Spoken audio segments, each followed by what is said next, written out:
Hello. അപ്പോൾ ഒരു കുഞ്ഞു വീഡിയോ ആയിട്ടാണ് ഞാൻ വന്നിട്ടുള്ളത്. 1.5 kg നട്ടി ബബിൾ കേക്കിലാണ് ഞാനിതുപോലെ ഡെക്കറേറ്റ് ചെയ്തെടുത്തിട്ടുള്ളത്. കസ്റ്റമർ നമുക്ക് ഇട്ടുതന്ന പിക്കിൽ ഉള്ളതുപോലെ തന്നെയാണ് നമ്മൾ ചെയ്തു കൊടുത്തിട്ടുള്ളത്. അപ്പോൾ ഇതുപോലെ ഒരു ലൈറ്റ് വയലറ്റ് കളറിലായിരുന്നു കേക്കിൻ്റെ പിക്ക് ഉണ്ടായിരുന്നത്. ഇതുപോലെ തന്നെ ഈ ഷെയ്ഡിലുള്ള ബട്ടർഫ്ലൈസ് തന്നെയായിരുന്നു പിക്കിലുള്ളത്.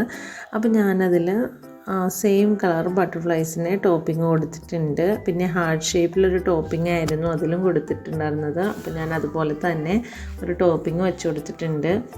പിന്നെ ഇതിൽ ഞാൻ വൈറ്റ് കളർ ഫോണ്ടൻറ്റ് ഉപയോഗിച്ച് ഇതുപോലെ ബോൾസ് ഉണ്ടാക്കി വെച്ചിട്ടുണ്ട്.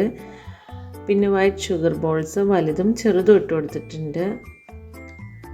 പേഴ്സണലി എനിക്ക് ക്രീം ഉപയോഗിച്ച് ഡെക്കറേറ്റ് ചെയ്യുന്നതിലും കൂടുതൽ ഇതുപോലെ ലേസർ പ്രിൻ്റ് ഉപയോഗിച്ച് ചെയ്യുന്നതും ഇഷ്ടപ്പെട്ടു. ഞാൻ ആദ്യമായിട്ടാണ് ഇതുപോലെ ലേസർ പ്രിൻ്റ് ഉപയോഗിച്ച് കേക്ക് ഡെക്കറേറ്റ് ചെയ്യുന്നത്. അപ്പോൾ എനിക്ക് പേഴ്സണലി നല്ല ഇഷ്ടപ്പെട്ടു.